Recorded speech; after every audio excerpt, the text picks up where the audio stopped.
it's Rachel with Maggie, and today she and I are going to be doing a general review on most of her basic commands, but this time having food distractions. I know that's Maggie's weakness, and she is doing really great at handling all of the other distractions that we throw her way, so I think this is the one that we need to practice on the most.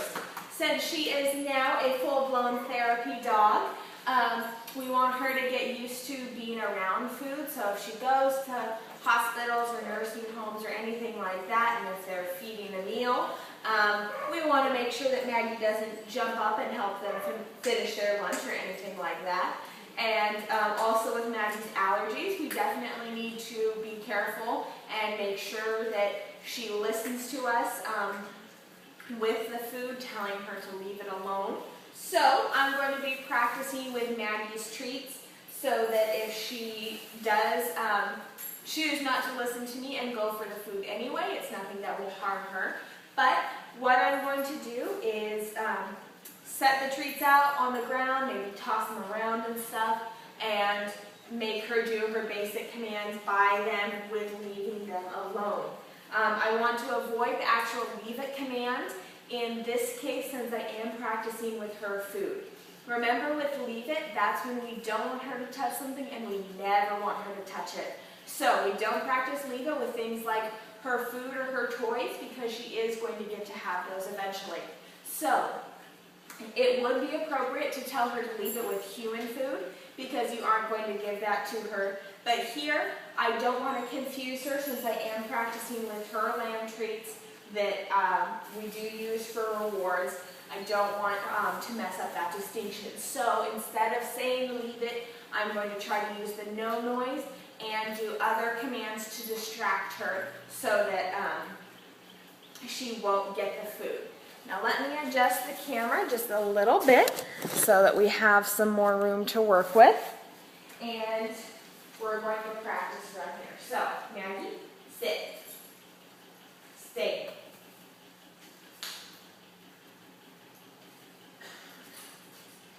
Maggie, up. Sit. Heel.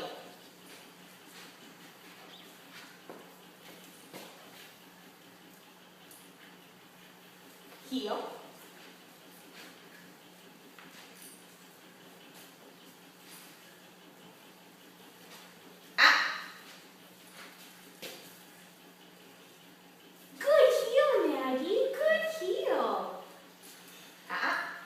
All right, so she did a very great job. She was definitely looking at it, but she was leaving it alone.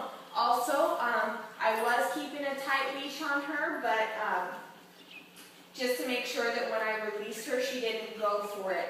Because a lot of times, of course, when we release a dog and praise them, then that tells them that they're done working, but I don't want her to just go for the treats that's down there.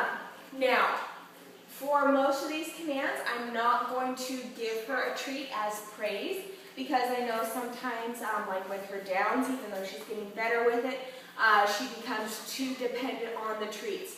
So I want her to learn that she has to focus and listen to commands even when there's food in play and she's not getting food. So she's doing really well. Even now she's really paying attention to me. She knows that by being super attentive to me, that will get her the treat. And it will eventually. I'll give her a treat at the end. But after each of our exercises and all that, I'm not going to necessarily give her a treat because she needs to be able to do them at all times no matter what. So we're going to make up for it by giving her lots of praise. All right, Maggie. Sit. Wait.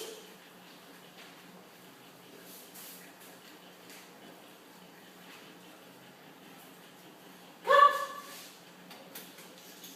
Good job, Maggie. Good girl. All right, I didn't want her to walk right over the treat, but she did have to go past it, and she did have room where she could get it, but she didn't. So that's good to see. All right. I'm going to make it a little more difficult by throwing another one down.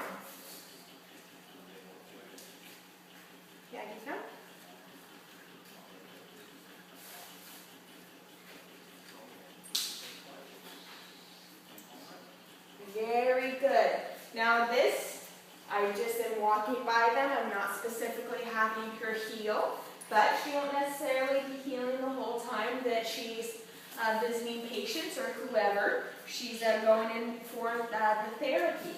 So loose leash walking is good even with the treats, and I'm not even having to tell her to leave it.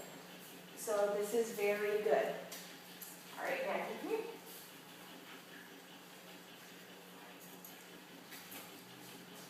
Down. Good, down. Stay. All right, now I have her down, basically right in between these two treats. Stay.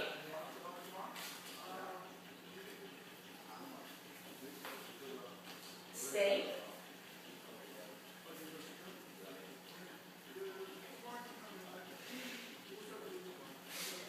The treat is touching her paw and she is still completely focused on me.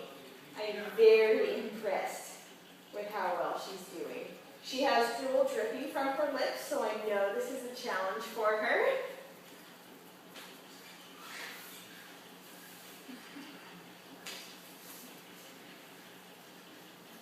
Good stay, Maggie. Good stay. What a good girl. Come on. All right, good job, Maggie. Maggie? She's avoiding them. I think she knows she'll get scolded if she goes for them. Maggie, come here. Stand. Stand. Stay.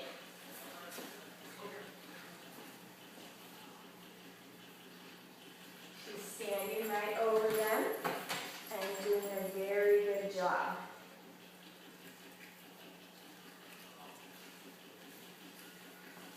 Good stand stay. Good stand stay, Maggie. Good job.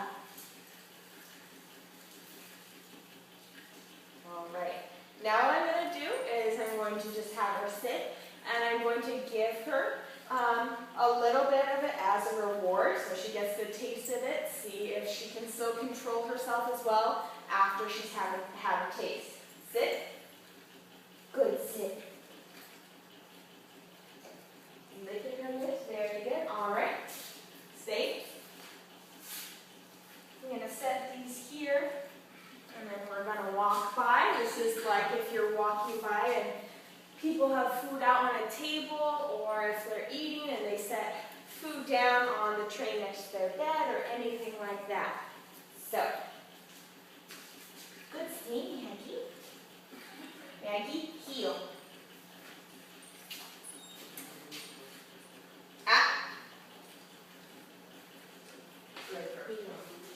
Heel.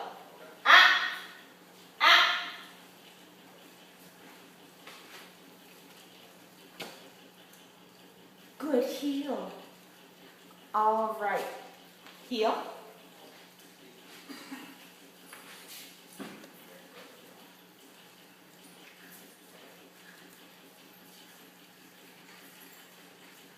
Good heel, Maggie. Good heel.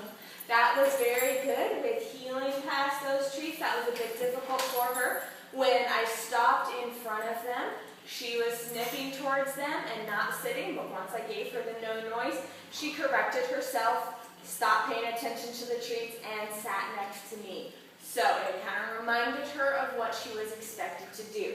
So we're going to try healing past those again and see how she does. Heel.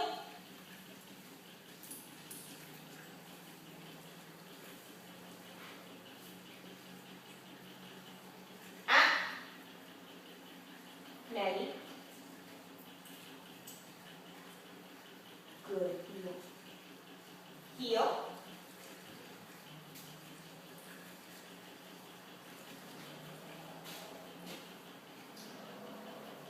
Good. Heel. Heel.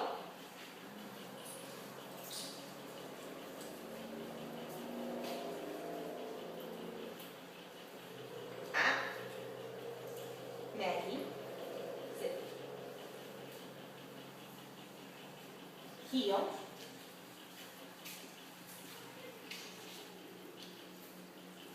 Good heel. this nicely. Nicely. Good job, Maggie. Good heel. All right. I am very impressed. Now, she is definitely more cautious around the food. She knows she's not supposed to have it because I haven't given her permission. And so she kind of goes towards it while still giving it some space. She does not sit as well in her heel when her food is right there.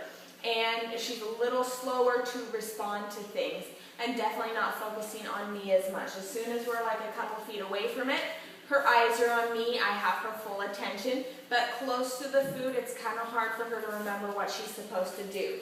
She did great, sits on her heel without me having to ask her to do it, except when we were by the food. So that tells me that it's really distracting her and taking a lot of her attention to that. So, since she's doing so well with the food, I think that we can try different food next time. I would still put it in a bag or something like that so that if she did actually go for it, she couldn't get through to it, in case it's anything that she might be allergic to. But I'm very impressed with how well she's done. So practice commands with different food distractions at home, and I think it will be very beneficial for her. This was Rachel and Maggie, and we were doing a review with food distractions.